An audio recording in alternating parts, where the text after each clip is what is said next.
Hi, I'm Tyson Franklin, and welcome to this week's episode of the Podiatry Legends podcast. With me today is another legend.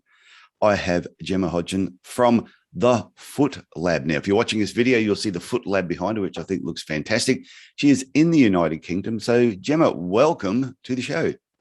Hello. It is good to have you on here. Now, why I initially wanted to get you on here, I came across your profile on LinkedIn.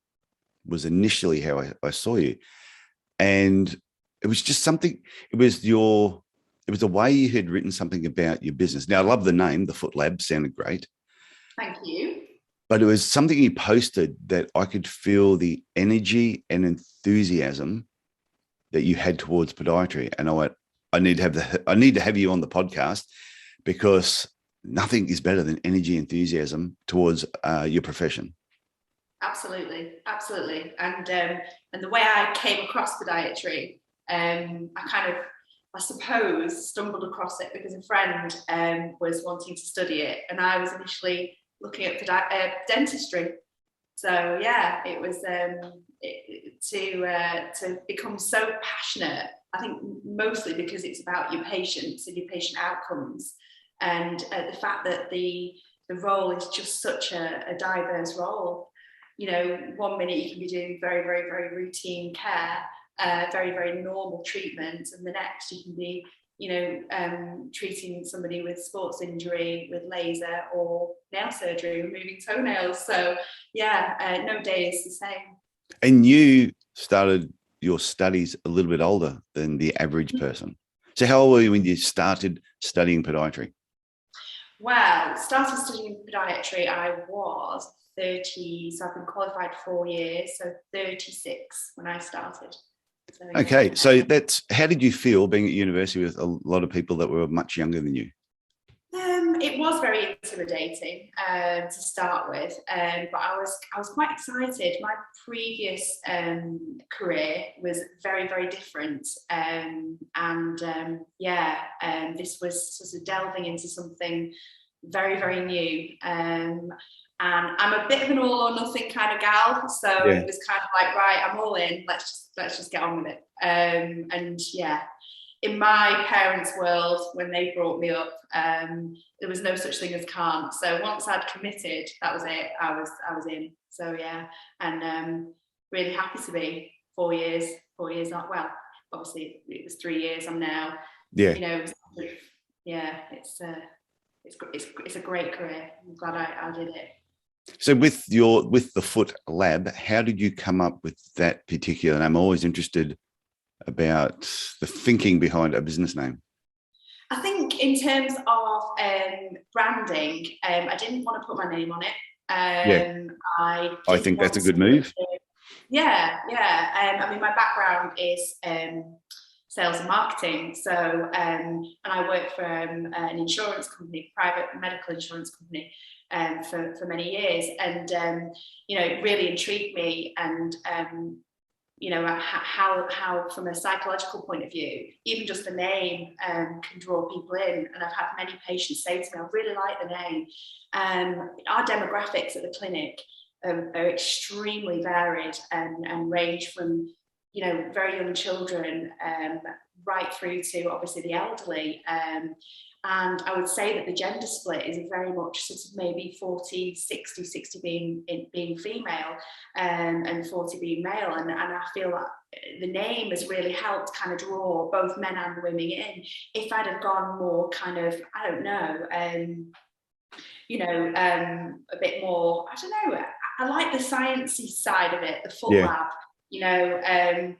I realised for a long time that I hadn't realised for a long time that I actually quite like the academic side of things. When I went to university to study the podiatry, that actually, I was quite a geek. Well, that was something you put in your bio too when I asked for some information, and you said it's not just about growing your business. Is you like the academic side and you love teaching and you want to give back to the profession, which I think is important as well. Absolutely. Anybody that wants to shadow, anybody wants information. You're never too old.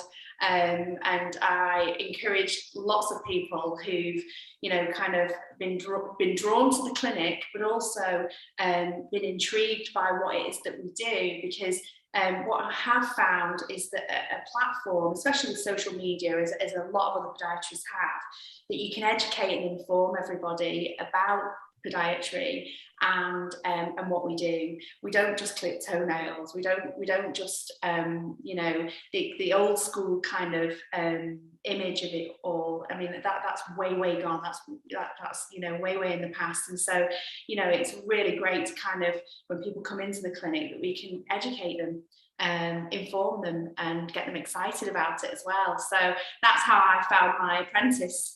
And took my degree apprentice on just recently. So yeah, I almost touted for her. Well, that's one thing I've heard, like in the UK more, not definitely in the UK. I haven't heard this in Australia for years, but a lot of podiatrists in the UK are like, because I've set up the Podiatry Business Owners Club on Facebook. So don't get us mixed up with the Podiatry Business Owners group. That's the association group. They're boring. We're not. They don't have funny jokes like I put in. So anyway, when people join, they normally name, email address, so I can spam the crap out of them, which I don't do. And what is their biggest frustration? And one of the most common things I've heard from the UK podiatrists that join, people don't know what we do. Mm. And I think the easiest solution to that is to tell people what you do. Or they'll say people don't realize we're podiatrists now, not chiropodists, but then in their business name, they'll have chiropody clinic. Again, we'll stop using the name, use podiatry, promote podiatry, then people will understand what it is. So I just want to go back one step to the Foot Lab. So you're sitting down, it's part of your branding. You're a bit of a science geek. You like the science names. So how did you put the Foot Lab together? I did the usual thing and bounced lots of ideas off family and friends.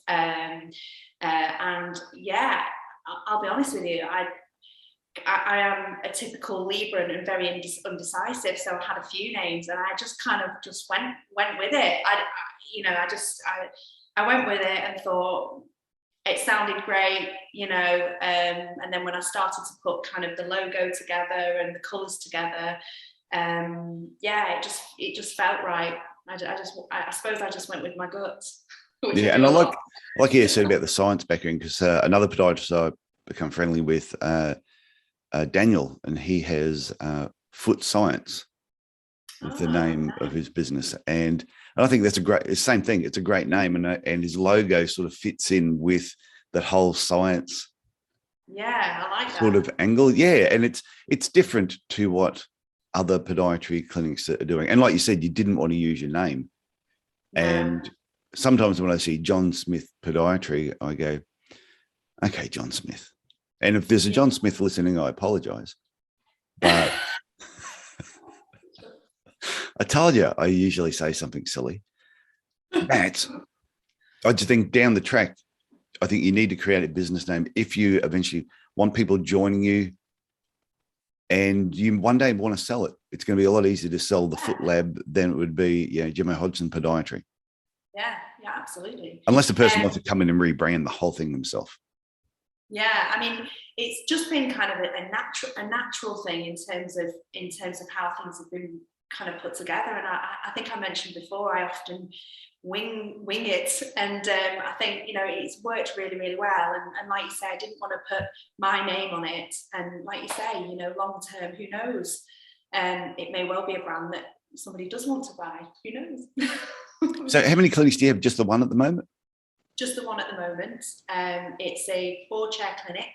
And the idea is, my business model is very much about quality, not necessarily volume, although we are very, very busy, but just making sure that patient, when that patient comes through the door, that their experience is second to none. That's what I'm all about. Just going that extra mile, and just kind of enriching the whole process for them, and changing their mindset of what they traditionally think podiatry is.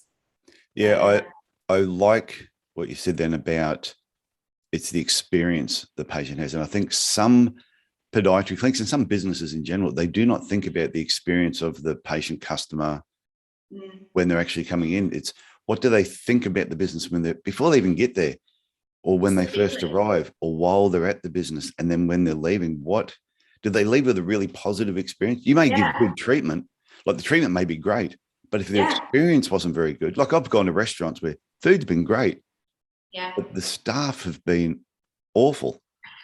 The ambiance wasn't quite right. No ambiance. Yeah, I like that word. There was no ambiance, but the staff may have not been rude, but have you ever gone somewhere, you sit down, they come up, take the meal, you order your drink. So you go, you have a beer, thanks, you get a beer.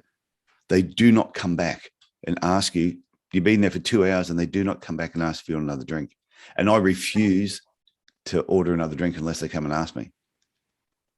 And I'm thinking, ultimately they're there for that reason, aren't they? To make sure that you are happy, that you are, you're in a restaurant, for Christ's sake. Yeah, so you leave and you're thinking, if we're one table of 30 tables in the restaurant, how much money are they losing by not improving my experience by providing better service? So I think podiatry is exactly the same. You're not just treating someone's feet, you're treating the feet and you're giving them an experience, and everyone in your team needs to know that. So your team that you've got, how many people have you got working with you now? So we have our apprentice that's just joined us in September. There's myself and 2 other podiatrists. So there's in terms of sort of clinical, there's 4 of us. Okay. How did you choose your team members? What were you looking for? So I can tell, talking to you now, like looking at your business, and I did a bit of stalking online as well, as you do. And the friendly stalking, nothing too weird. And so, and even just talking to you now, this is the first time we've spoken face to face. Yeah, I get a certain vibe and a certain feel about who you are, your personality. What were you looking for in team members when they joined you? First and foremost, I always go off what my gut tells me, and I get a feel for somebody, and I suppose what I'm looking for out anything else is attitude, kindness, how they can demonstrate how they've helped somebody and gone that extra mile, and that for me is ultimately is the most important thing for me. How that patient feels when they walk away, quite right, as you said before, they can have a great treatment, but actually how they're left feeling, not just from a foot perspective, a podiatry perspective, but as a holistic, we talk about science, but actually there's a science to sales as well. And it's giving them the whole package. And I feel that my team and the people that I've chosen, and then to some degree they've chosen me. It's when you go for a job, it's not just about kind of you getting the most out of your prospective and employee. It's about whether or not they're going to fit in and they're going to be happy. Because if they're not happy, patients can see it a mile off. Oh, definitely. So I am very, very lucky at the moment. But as my dad says, he's one of my greatest mentors. He would he'd get his team just right, and then somebody would leave. So it's constantly being ahead of the game, and always kind of, I suppose, networking and putting out there what it is that, I suppose what we are, what our values are, what our core values are as a business. And that's interesting. Yeah, I do. But like in episode 177, Chris Desmond is the guest. He's a physiotherapist in New Zealand. And that episode is titled Human Skills versus Clinical Skills. And what he's talking about is university gives us the clinical skills. And the more patients you see, your clinical skills keep improving. And most conferences we go to are all based around improving your clinical skills. But he was saying your human skills, how you communicate with people and reading what's actually happening is just as important. And the person, and it's not that the person with 20 years experience normally has that much more clinical skills than someone with 5 years experience. It's usually, you hope, they've developed more personal skills and become more interesting to talk to. So it's good that that's what you look for when you're actually employing somebody. It sounds really cheesy and sounds really kind of, I don't think so. corny, but it just works. And if you're genuine with it, the patients can see that too. So yeah. And like the advice your dad said about just when your team becomes perfect, somebody will leave. Here's a little tip: if anybody's doing a team photo, the person you think is going to leave, make sure they're on the end of the photo. And then if they do leave, you can just crop them out, resize it, and keep using the same photo. So when we did a team photo, I'd think, who do I think may leave next? And I'd angle the photo, I'd put them on the outside. And yeah, it didn't always work. Sometimes they were in the middle. But the other thing, there's this military term where they say 2 equals 1, 1 equals none. And it's all about, we were at an event and they had, Jocko Willink was there with us, and he's a Navy SEAL. But what he was explaining was you never have just one way of, say, lighting fire. You never just have one weapon, because if something fails, then you've got nothing. And that's what they mean by 2 equals 1 and 1 equals none, because you've only got one weapon, one way of lighting fire. If that fails, you've got nothing. And I think with employment, sometimes you've always got to, when you can afford it, you need to have that backup person. Always needs to be somebody there. Absolutely. We're getting there. We're getting there. But it's just, it is keeping up that momentum, and just making sure, like I say, that you aren't just jumping into taking somebody on because you're desperate to fill that. Oh yeah. Fill that gap. It for me is very much about quality candidates.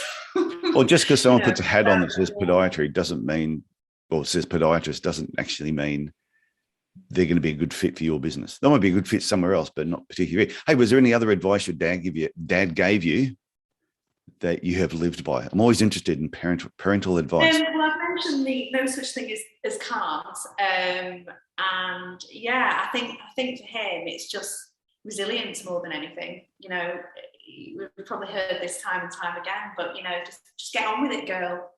Stop talking about it, get on with it. Okay, so I just want to, oh no, keep going. Well, calculated risk, that's what he always talks about, and you can't go wrong with feet. He's was in the car industry, so very, very different. But in terms of people and dealing with people, it's no different.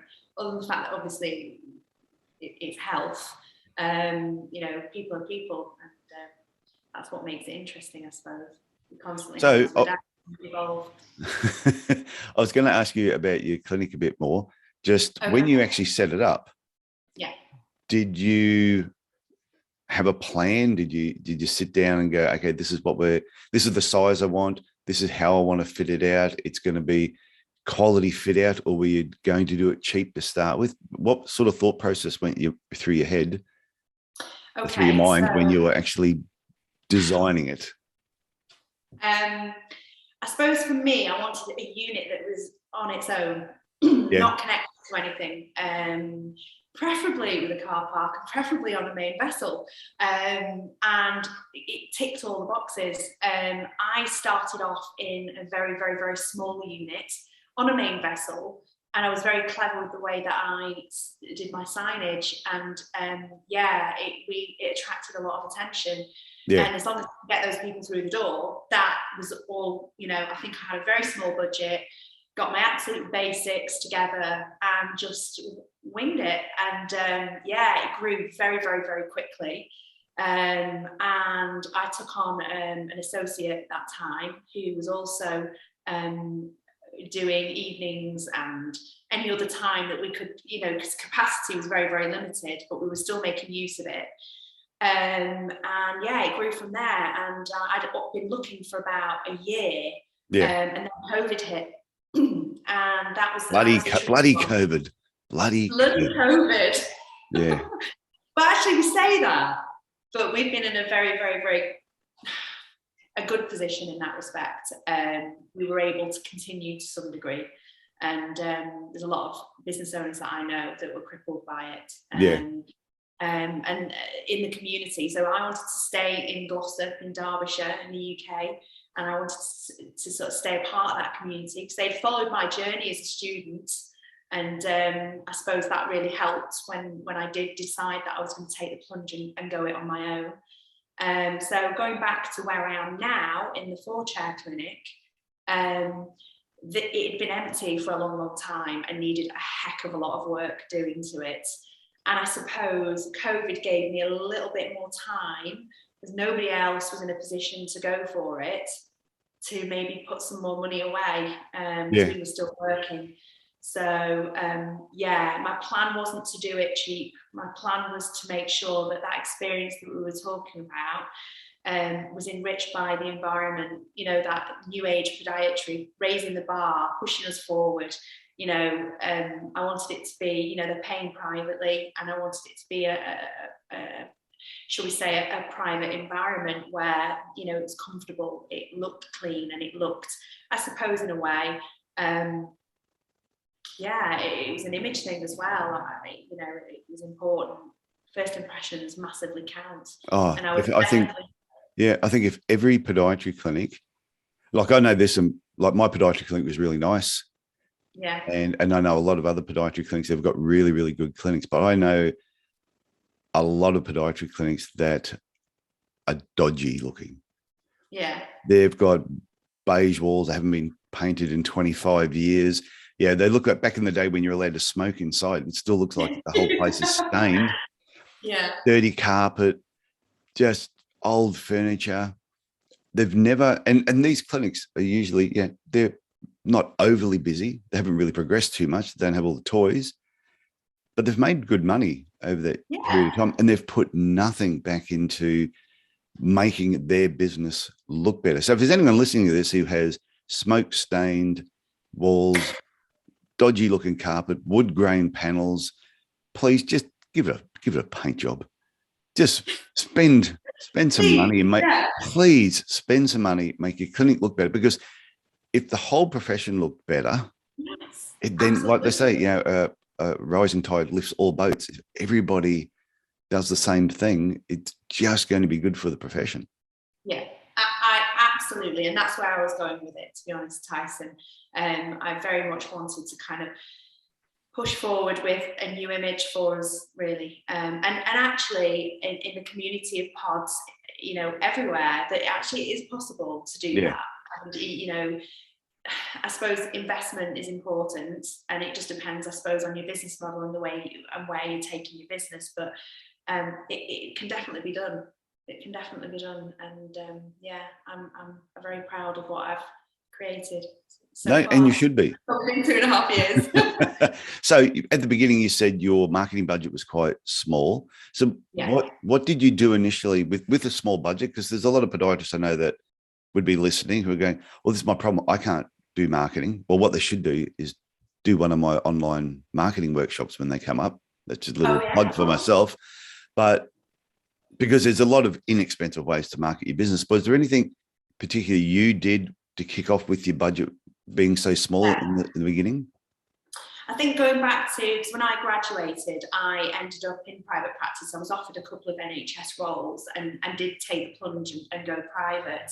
And I did learn quite a few ways and pitfalls, if you like, from my employer at the time.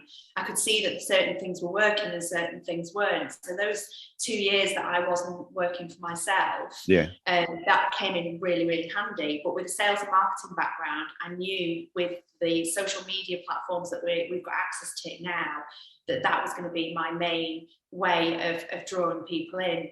Whilst I was a student, I was almost, again, touting for business, because I was showing all my contacts on Facebook, friends, family, my journey as a student. And that really, people love that. They love a journey. They love the rawness of it all. They love how hard you're working, and I did try and demonstrate that. So when it came to it, I really pushed it with Facebook in the local community. That was my first port of call, and it was just astounding.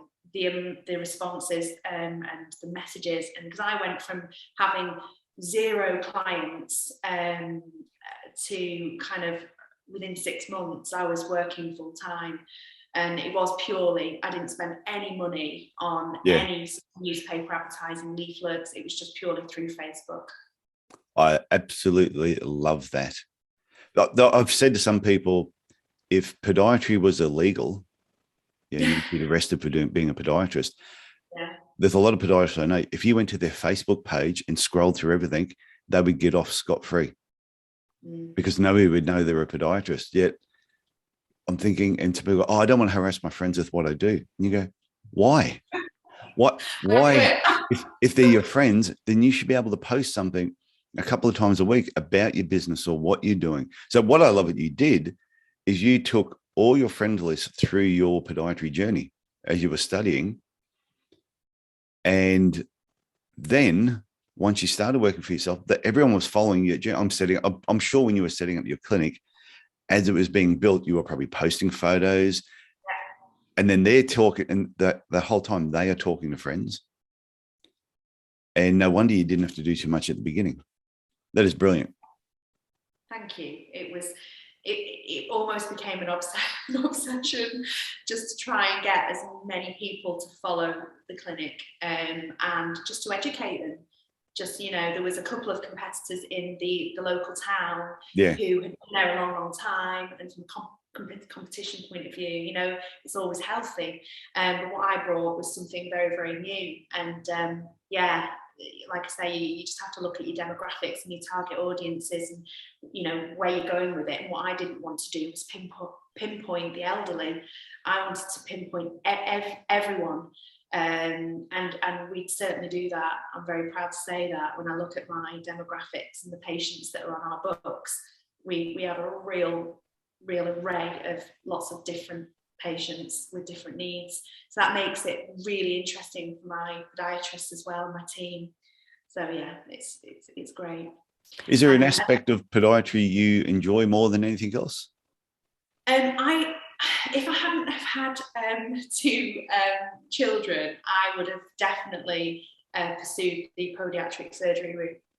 I was very, very lucky as a student to shadow in a surgical unit, and I had I was exposed to a lot, and I was just absolutely just in awe of it all. And I was in theatre a lot and scrubbing in, and it was fantastic. And if I never say never. I will perhaps look at a master's. That's my next port of call, maybe. But to actually physically be in theatre and dealing with all those different cases, it's just that is ideally what I would have wanted to do. But teaching and inspiring people and my team is enough for now, especially with my children. Definitely starting a new business, and even if it's only a couple of years old, it takes time. It takes time to build it. It takes time to maintain it. And then if you want to grow it, it still takes work. I know of some people who have set a clinic up and then they've just moved away. Yeah. And the clinic never really grows once the owner is not there, sort of present. They don't have to be treating patients, but they need to be present, and the team needs to see them. That if the team's there each day, they want to know that you're at least, that you care of what's actually happening. Yeah, definitely. It is about caring, definitely. And just being, like you say, being present. It might be that, because I'm finding, sort of over the last 6 months, passing patients over, it is a tricky business and you are quite nervous about doing it. But if you're present, it doesn't matter who's seeing who, and you're a tight-knit team, they trust you, and they feel that you can any one of you in the team can handle their needs and their foot complaints. So being present is really important. Which I think so. I wouldn't say no to a second clinic, but let's just I wouldn't do any more than that. So going back to the Foot Lab and just looking at your branding that you've done with it, one thing I just wanted to ask you about was, and I think this is really important, is everything that you actually hand to a patient, or everything, how your whole clinic is laid out, is your brand sort of on everything? Have you really given that a lot of thought? Yes. I mean, I have an Instagram account. I have, which I really do. I quite enjoy the whole marketing and the sales thing and that side of it. So, you know, I'm always thinking of content, always thinking of things that can be a little bit different, maybe a little bit more edgy. And yeah, you know, the Foot Lab, the way it looks, the image is a real big deal to me. And patients say that, you know, your branding's fantastic. You know, how did you think? You know, I am very proud, but I suppose sometimes if you think too much about something, you can overthink it too much. And I suppose sometimes you just have to just go with the flow with it. And I wouldn't say it's on everything, but yeah, everything's got to look just right and very consistent, shall we say, so that they know who we are and what we do. Yeah, it's got to look pretty schmick. Do you use the word schmick over there? No. Is that smooth? Yeah, pretty. It has to look good. Pretty schmick. There's probably people in Australia probably say, "My God, Tyson, nobody says schmick." But anyway, I do every now and then. So remember, I said that I usually say something silly. You didn't have to worry about anything. I would take on that. I would hold that the trophy. So yeah, but the reason I wanted to ask you about the branding too is just I know I've seen, because anytime I travel anywhere, I drop into podiatry clinics. I don't always introduce myself, especially if I know they're busy. I might just walk in and go, "Oh, no, I'll come back later." But I'm always just looking around. I'm looking at signage. I look at how the receptions are set up. I look at how people are dressed. Yeah. And sometimes you'll go, "Oh, here's the business name. The business name doesn't match the furniture. They have no uniform."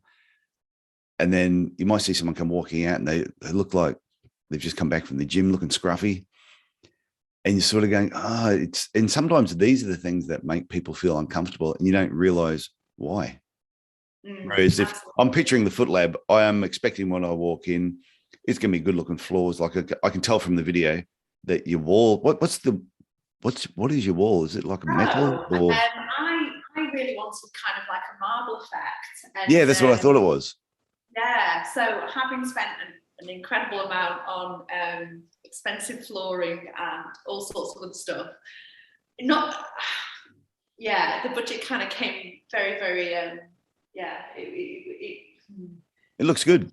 I went over budget, so I left now with kind of limited kind of options. So I was looking at quartz, I was looking at all sorts of things, granite, and actually this is polished plaster. Okay, so that's really good. It's called Venetian Plaster, and they just polish it. They put colour in it. It's done in 3 stages, and yeah, I was really, really pleased with it and the desk is the same as well. So the desk in front of me is a solid block, and it's the same as. Yeah. No, the reason I bring that up is because, like, I'll know podiatrists who say, "I want to have a sports clinic." So you walk in there and you go, "But it doesn't give a sports vibe." Or they'll say, "Oh, yeah, I want like a high-end clinic. I want to attract certain type of patients." But then you look and you go, "But everything looks cheap and your chairs don't match and your carpet's dirty." It's just, to me, I just think that you don't have to spend a fortune, or you don't have to go over budget, Gemma. But if you do happen to go over budget, but it's like, to me, it's whatever the vibe is that you want to give out, then the place is going to look that way. Yeah, absolutely.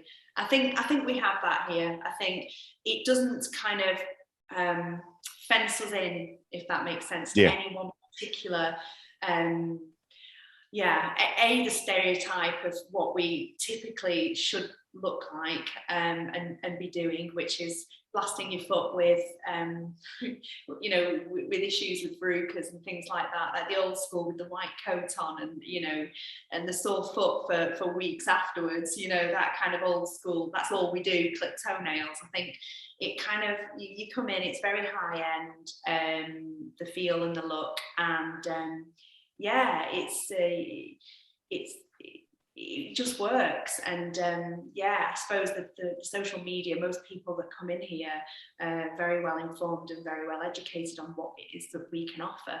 But then I have two very, very, very good receptionists who are, they're incredible. And any leads that come through, any patients, they're leads, and they don't get away. So I take it you do have a uniform. Yes, we do have a uniform. I assume so. Yeah, we have a uniform, and it's got to be done. It's got to be done, just so that when, like you say, quite rightly, when they come in, they feel safe. They know who is who's belonging to who, and it's their health at the end of the day, and it kind of unifies everything and consolidates everything, and the patients feel that more at ease.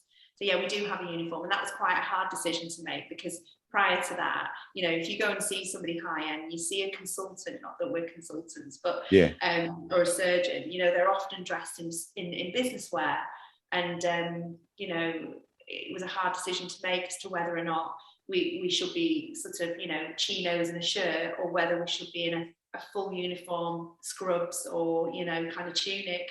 But we especially with COVID, we kind of went with a very snazzy scrub set. Oh, okay. Because I know the importance of a uniform, especially when somebody's setting up a clinic. When I set up the Mackay clinic, which was like 800 kilometers away from my main clinic, and so we were going down there all the time, seeing the builders, and then for a certain period of time, we stayed in Mackay while it was all being finished off. But we wore a uniform every single day, even when everything was being built. So the uniform was the first thing that came first before the clinic.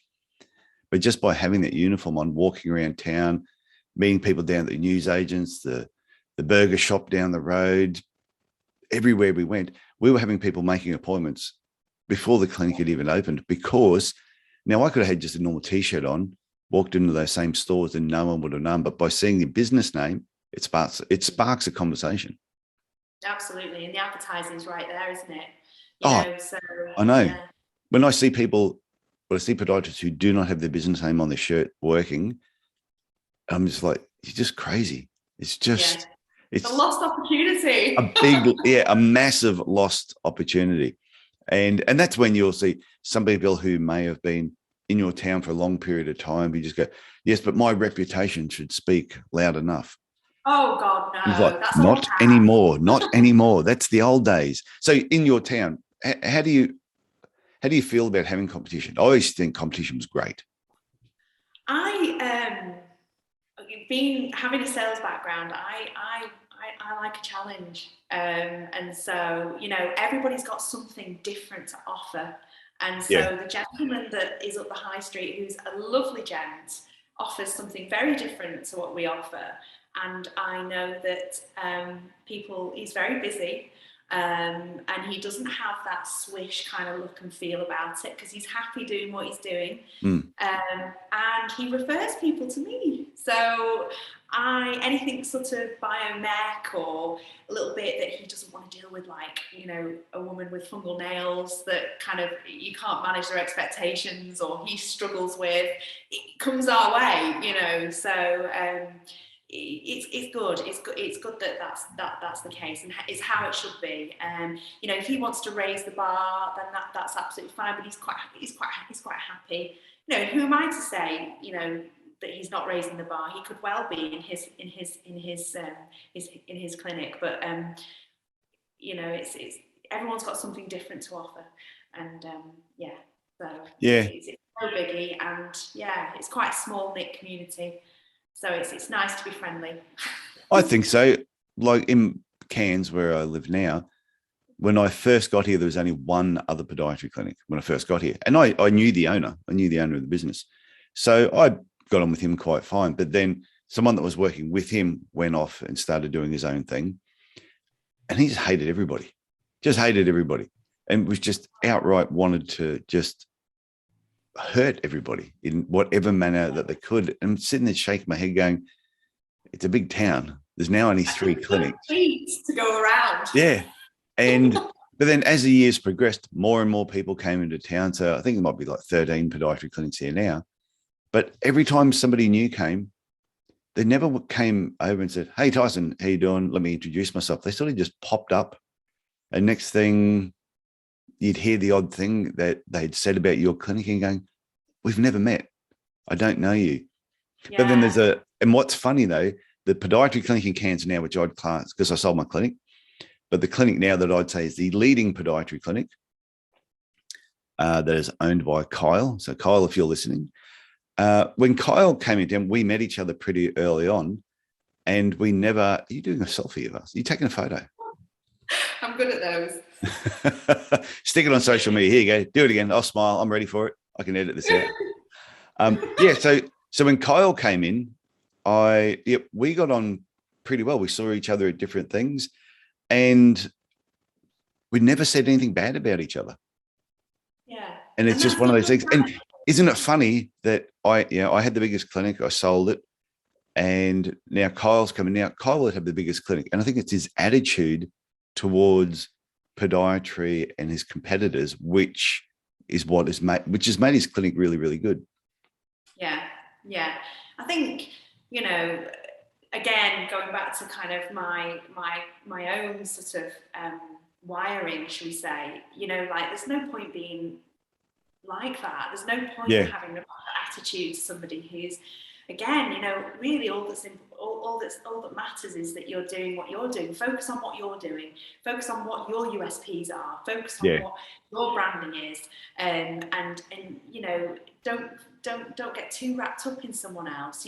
Collaborate. If that's possible. If you're on the same kind of wavelength, great. If not, and you're offering two different things, even better, because you're not crossing over and feeling like one's kind of taking more business than the other. It's like I say, there's enough feet to go around. Oh, definitely. So and now we've got a 4-chair clinic, and sort of we're taking it not just kind of locally. People are coming from far and wide now, which is just incredible. I've got somebody who comes it takes a 120-mile round trip to get to us every 6 weeks. It's great, because we know that we're doing things right. But as any business, constructive criticism is important as well. So I'm constantly asking for feedback, and that is really, really important to me. I think so. Important. Not just do you get feedback from patients or feedback from staff when you're talking feedback? Well, from the corporate world, it's the 360, isn't it? So it doesn't really matter who. Yeah. Someone could be giving me feedback and saying, actually, your bedside manner there wasn't quite great. You could do it this way, and you've got your typical shit sandwich, But just anyone, really, anyone, and any patients that we may have that are disgruntled or not happy, I want to know about it. Yeah. I want to fix it. And, I can't thank them enough for that. That is just it's invaluable to get that feedback rather than walk out the door and never come back and tell a million people that it was just crap. Yeah, well, we used to yearly send out a survey to all the local doctors in the area, and physios and chiropractors.